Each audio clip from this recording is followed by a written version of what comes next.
गुरु ब्रह्मा गुरु विष्णु गुरुदेव महेश्वर गुरु साक्षात् परम ब्रह्म तस्मै श्री गुरवे नमः। जय जगन्नाथ दर्शक बंधु, जय गुरुदेव। जगतनाथ जगन्नाथ समस्त को खुशी रखु, आनंद रखु, समस्त जीवन में हस खुशी भरी दिंतु।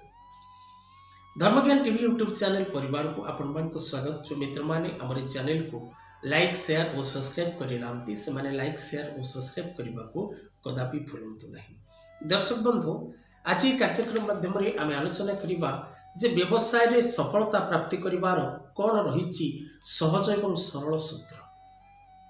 अनेक व्यक्ति विशेष माने निजर कैरियर व्यवसाय को नहीं तैयारी करिसेंती, किंतु सेमानकर व्यवसाय रे प्रायतः अधिकांश समय देखा मिले से पतला अभिमुखी होगा, सेमानकर व्यवसाय ग्रोथ होगा परिवर्ते डाउन क्षेत्र को आसवा एवं व्यवसाय नानादि प्रकार कष्ट भोग करवा।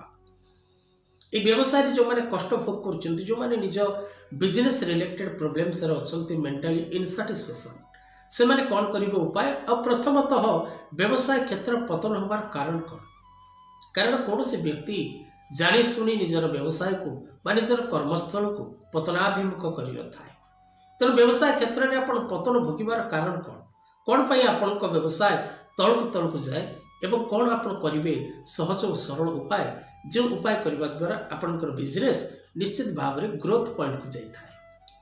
अप एंड डाउन लाइफ रे आपण बिजनेस उपाय करने द्वारा निश्चित भाव में सफलता क्षेत्र को गति करता है। दर्शक बंधु, any impossible is possible, but आपणकर निष्ठा आपणकर एकाग्रता एवं आपणकर उद्यम आपन को निश्चित भाव में जन सफलता बिजनेसमैन हिसाब रे भविष्य में परिगणित करता है। तेणु व्यवसाय सफलता प्राप्ति करिवार आशा प्रत्येक व्यक्ति विशेष माने जेतबेले निजर व्यवसाय आरंभ करती से समय रे रखि थांती। प्रत्येक व्यवसायी मानकर मूल लक्ष्य सेमाने निजर व्यवसाय क्षेत्र रे पूर्ण सफलता प्राप्ति करिवा। सेतिपय सेमाने प्रयास करिथांती, पूंजी निवेश करिथांती एवं परिश्रम करिथांती एवं व्यवसाय क्षेत्र रे सफलता होबा पई जहाँ आवश्यक ताहा प्रयोग करने को सेमाने कदापि भूली न थांती। जो व्यवसायी पतन हुए, जो व्यवसाय माने व्यवसाय रे कष्ट भोग करती से माने किछि छोट छोट जिनिस प्रति ध्यान देवार आवश्यकता रही। उपाय आपणकर दैनंदिन जीवन में घटुवा बा आपण चल प्रचल होता क्षेत्र उपर निर्भर करे। से क्षेत्र को जगंतु, से क्षेत्र में जदि कौन सी बाधा विघ्न रही सजाड़ू। निश्चित भाव में आपणकर व्यवसाय आपण सफलता लाभ करेंगे एवं ऊपर को जीवे। प्रथम ध्यान देवार आवश्यकता रही जो व्यवसायी गृहर नल टैप रु पानी टप टप ही गलु थाए, लक कला परे मध्य जदि पानी गलु थाए बा लक से माने करंती नहीं, तेबे से माने या भूल करुचंती ताको सजाड़िबा को निश्चित भाव में पड़िबो एवं पानी किपरि न पड़िबो याकू ठीक करने को आप चेष्टा करेंगे। नचेत आपणकर व्यवसाय रे आर्थिक क्षति रो जो कष्ट आपन को भोगवा पड़े। द्वितीय दर्शक बंधु, स्नान करने परे आपण शौचालय किंबा स्नानागार को परिष्कार करी सुखिला करने को चेष्टा करेंगे। आपणकर बाथरूम बा आपणकर लैट्रिन कदापि अलिया आवर्जना युक्त बा अपरिष्कार बा उदा रहिबा सबु समय पई शुभकारक नुहे। एथिप्रति मध्य नजर देवार आवश्यकता रही। व्यवसाय क्षेत्र में पूर्ण सफलता प्राप्ति करबा पई बा लाभ करबा पई प्रत्येक दिन 5 थर हनुमान चालीसा प्रत्येक व्यवसायी भाई भौणी माने पाठ करबा को भूलंतु नहीं। कम से कम 3 थर पाठ करबा को भूलंतु नहीं।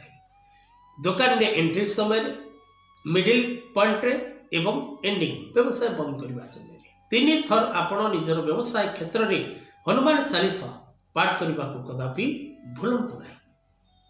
प्रति मंगलवार किंबा शनिवार दिन आपण अस्वस्थ वृक्ष मूल कंचा क्षीर रे खसा मिश्री एवं कंचा क्षीर रे खसा एवं मिश्री आपको एकाठी करी अस्वस्थ वृक्ष मूल दान करंतु और संध्या समय अस्वस्थ वृक्ष मूल सोरिष तेल रे गोटे दीप लगांतु।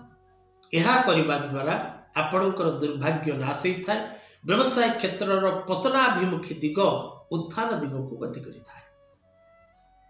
जदि आपण गृह में प्रत्येक दिन लड़ई झगड़ा कली तकराल अशांति सृष्टि होता है तेबे आपण यार सरल एवं समाधान उपाय करने को चेष्टा करंतु। अन्यथा आपण गृह में कदापि लक्ष्मी बास करेंगे ना, कारण लक्ष्मी से गृह छाड़ी पलांती जो गृह में सदासर्वदा अशांति एवं विशेषकर गृहर लक्ष्मी माँ भौणी स्त्री एमानकर असम्मानित होता है, से गृह में कदापि लक्ष्मी विराजमान करती ना। तेणु सदासर्वदा निज घरे किपरि लड़ई झगड़ा कली तकरार एसबू कमिब से ध्यान देवार आवश्यकता रही। एवं गृहलक्ष्मी घरर लक्ष्मी जदि प्रत्येक दिन महालक्ष्मी आराधना करती, ओम श्रीं श्री नम, ओम श्रीं महालक्ष्मी नम, ओम महालक्ष्मी च विद्महे विष्णुपत्नीश्च धीमहि तन्म लक्ष्मी प्रचोदयात् ए मंत्र पाठ करती, तेबे आपण गृह में धनधान्य वृद्धि होगा सहित आपण व्यवसाय उन्नति घटी था। आपण निज व्यवसाय प्रतिष्ठान में त्रिशक्ति त्रिदेव व्यवसाय वृद्धि जंत्र कवच निज नाम गोत्र और अनुष्ठान व्यवसाय क्षेत्र नाम गोत्र निर्माण करी धारण करें बा व्यवसाय क्षेत्र रखी पूजा करें। द्वितीय त्रिशक्ति त्रिदेव जंत्र आपण निजे धारण करंतु। सौभाग्य वृद्धि रत्न आपणकर राशि अनुसार ज्योतिषों परामर्श क्रमे धारण करने को भूलंतुनि। लक्ष्मी सूक्त आपण प्रत्येक दिन श्री सूक्त बा लक्ष्मी चालीसा बा लक्ष्मी अष्टक बा लक्ष्मी पंजर पाठ करने को भूलंतु नहीं। एवं दुकान में प्रातः समय एवं संध्या समय दुकान खोलिबा समय एवं बंद करने समय दशांग धूप देवा को कदापि भूलंतु नहीं। आज कथा वस्तु को ये रखा। जय जगन्नाथ।